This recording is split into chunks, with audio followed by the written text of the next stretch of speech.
Happy June 22nd, 2020. My name is Christopher Saunders, and this is the Connecticut Sports Talent Show, where we talk all things talents in Connecticut. And on today's show, we have a Masuk football player, the quarterback. His name, Nick Saccu. Nick, it's a pleasure to be able to have you. And first off, I think before we get into anything else, your last name, you couldn't be a defensive end or a linebacker with that last name. I mean, come on. Come on. Right? Yeah, it would be nice. I just don't got the size for it. It's all right, though. I mean, hey, you'll be playing quarterback for Masuk, and we'll get into how you got into that in just a second. But Nick, kind of tell me about a little bit about your journey about getting into football, because I know prior to coming on, you mentioned to me that you did not grow up in Monroe. Yeah, growing up, I played in Milford. I played in my Pop Warner team, and we had gone undefeated for 2 years in a row. And we went on to play in Disney, and we finished, I think, 5th nationally. And then the last day of 4th grade, my mom came, I got home, and she told me we're moving. So I moved in 5th grade. I've lived here ever since. But my dad still lives here in Milford, and my mom is up in Monroe. So now I go to school in Monroe. Was it difficult for you to go, because obviously Monroe, Milford, two different places, kind of two different, you could say, geographical kind of areas, because Milford is more near the ocean and, there's maybe a little more to do. And then, at least for Monroe, for parts I've been in, which is not much, but just for the few parts I have been in for various sports, there's a lot of woods. It seems like a very blue-collar kind of town. Yeah, Milford and Monroe are very different, but I feel like Monroe has more of a homey feel to it. Mm-hmm. It's not a big town, so you kind of know everyone in your school.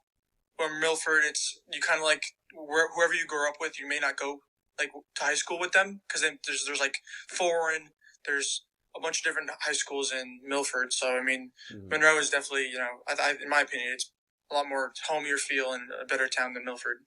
Was there any sort of adjustment for you as far as football was concerned, making the transition?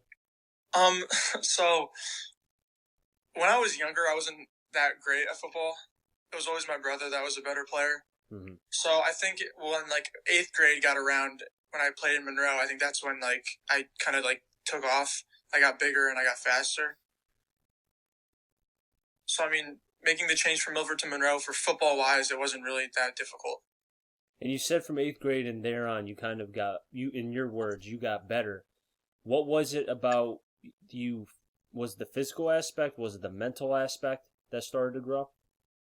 The physical aspect definitely started to grow. I definitely got bigger. Mm-hmm. But mentally, I thought I just got more confident in my ability to play as an all-around athletic player. Mm-hmm. That's really good. Different players kind of go through their growth over time. Some are late bloomers. Some kind of go from early and then they just continue on through. Going now into Masuk, did you know about the history, about the football program and some of the talent that kind of came through the pipeline?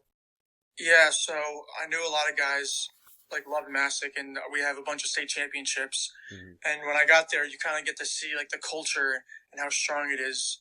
Everybody performs at such a high level, and everyone's just so happy to be there. They wouldn't rather be anywhere else other than working out or the field. Talk about the culture with me for a little bit, because I'm not that familiar with Masuk as far as the football program. I know the baseball program is, as far as the Legion part is concerned, because the high school, again, haven't been able to watch a lot of games, but the Legion aspect I was able to see a lot of because of the Monroe side. And I saw a lot of talent, from position players to pitchers. Just speak to me about the culture for the football program. So our culture right now is, everyone, we set goals, and you can't just say that you're going to do something and not behave or, train like you want to complete that goal. Mm-hmm. So we're really big on, if you're gonna want to be there, then just commit fully to 100%. And I think that's what we've been doing that for a long time, and I think that's going to be part of our success this year. Is Masuk built around, because with various teams, you look at, because I've had an opportunity to talk to a lot of coaches, and they've told me we're better up front. Our offensive line is our strength, or our running game is our strength. our quarterback is our main person. For Masuk, is there a particular position or is it a group that is the main cog for the team? So I think Massac has always been a defensive program. We've always been a strong defensive program. But this year, our whole line has left. They've all graduated.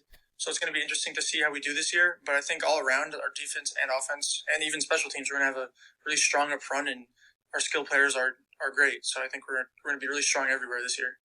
Now, looking specifically at you, Nick, prior to coming on again, I said, hey, you play wide receiver and safety, right? And you say, oh, actually, I play quarterback. And I was like, wait, what?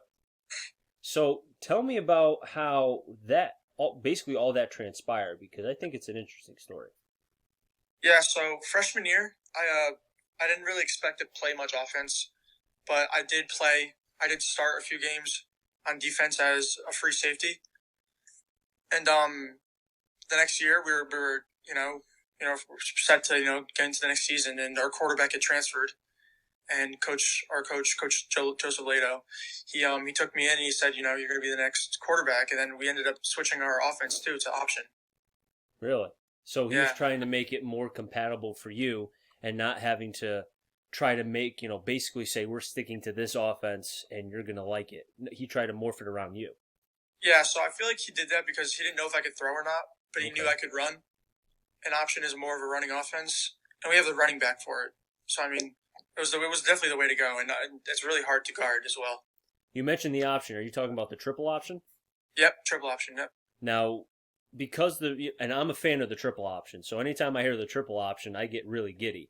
Is that something as far as, because now with you having another year under the system, you now can kind of use more of your football IQ and save maybe some of the hits that you were taking and relying on because of your athletic ability?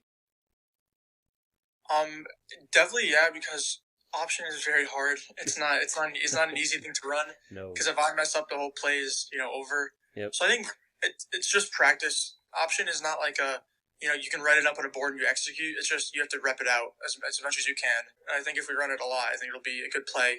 Or we have a bunch of plays, so I think it'll be good for us. I've always compared the triple option to kind of like, I don't know if you're a baseball fan, but like pitching mechanics, where if one thing is off, then the whole delivery is going to be out of whack.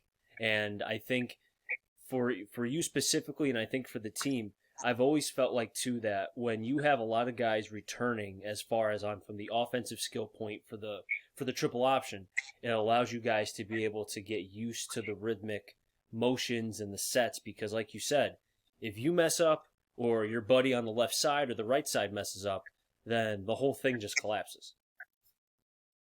Yeah, so we have only 3 returning players on offense. Oh boy. So we lost our line and both of our slots and one of our wideouts. So I mean, it's going to be hard this year too, because the camps would have been helpful. Mm-hmm. To get everyone practice for it, but since they have all gotten canceled because of the virus, it's going to be hard.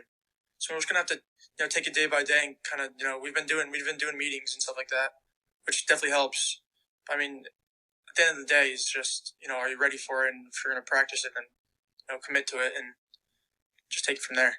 With you being the quarterback, are you doing your best as far as trying to communicate with the guys? Because again, like you said, you only have 3 returning players. It's hard to think, okay, this person's definitely going to start. This person will start. You really don't know. But are you trying to communicate with the guys and just say like, hey, this is how the triple option is ran. I'm here if you need anything, because probably I think you're probably the best person right now to kind of say, hey, this is how it's ran. Yeah, so you kind of really don't know who to tell. Mm-hmm. Like you have to do this. You're gonna have to tell everybody. In case they're not the person for the job, then the next person can step up and be able to do their job. So I mean, it's good too, because all the underclassmen are going to get to know the option offense and be able to execute it when they have to step up on varsity and execute it. Have you talked to your head coach about, not to say this is a problem, because I think for every negative there's a positive, and the positive is maybe the players figure it out quickly and you guys can really get jump started and get off to a quick couple wins early in the season, if and when the season will start, because who knows with this virus. But have you talked to your coach about the potential problems that could arise? We haven't talked about it. I think we're just hopeful that we're going to get back to it soon. Mm-hmm. And if not, then, the guys will have to watch film and do as much as they can to be prepared. So there won't be like a plan B, like, okay, if this doesn't work, we'll just go back to going under center or the power Yeah, no, out. so in our eyes, it's, if you can't be the best at one thing if you're going to do multiple things. So you can't run spread option and, eye or bone. Mm-hmm. You have to, if we're going to run option, then, we're going to only run option so we can be, really good at it. Okay. So, we haven't, I don't think it's going to be a problem at all. I think everybody's ready for it. No, I think, if the guys really care and they really want to make sure they understand the system, if anything, it may take a game or two to kind of at least get their feet wet, and for the guys who are starting, because, like we talked about earlier, you could very well see rotational pieces on the offensive line, even at the skill positions, because you only have a couple returning players, so you have to work with what you have. Yeah, right. Even like last year, it was everyone's first time running an option. So it definitely takes a few games and a few practices to, get under your belt. Mm-hmm. Especially for me, it's not easy the first time you're going in, especially at a new position. So, it's definitely going to take a few games. But I think once we get into the groove of it and everyone knows what to do, I think we'll be perfectly fine. Is there any players that did not start that are returning that may have a good chance? You don't have to give names, but are there any players that are returning who were under the system last year and maybe that kind of shortens the learning curve a little bit? There's definitely a few players that got like a little bit of time mm-hmm. and definitely understand it. But then again, you can see it on like a chalkboard and you can see everybody run it, but it's just repetition and practice. But at least in some ways, at least them being there, it's better than them not being there at all. So yeah, it definitely helps. Yeah, exactly. It could at least even if it shortens the learning curve by a game, hey, that's important because who knows how long the season's going to be. It could be 5 games. It could be 8 games. I saw somewhere with the CIAC that they're trying to potentially get the season done before Thanksgiving because they're trying to follow the guidelines of the colleges, which is get done before Thanksgiving. Yeah. So it's tough. It really is. But Nick, I really do appreciate you coming on, and it was a lot of fun to talk about Masuk football. It was my pleasure. That'll wrap things up in the Connecticut Sports Town Show. So until next time, as always, stay safe and enjoy the rest of your day, everybody.